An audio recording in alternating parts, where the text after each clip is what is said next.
এটাই হলো ভূত শহরের সেই বড় কালীমাতা, যে কালীমাতাকে দর্শন করার জন্য বিভিন্ন জায়গা থেকে মানুষজন সব এখানে কালীমাতাকে দর্শন করতে আসে।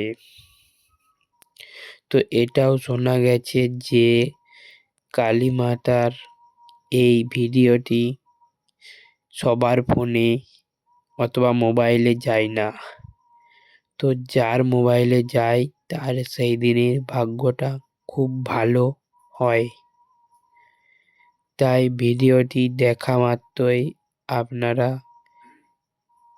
ভিডিওটিকে শেয়ার করে দেবেন আপনার প্রিয় কোনো বন্ধু কিংবা বান্ধবীর কাছে।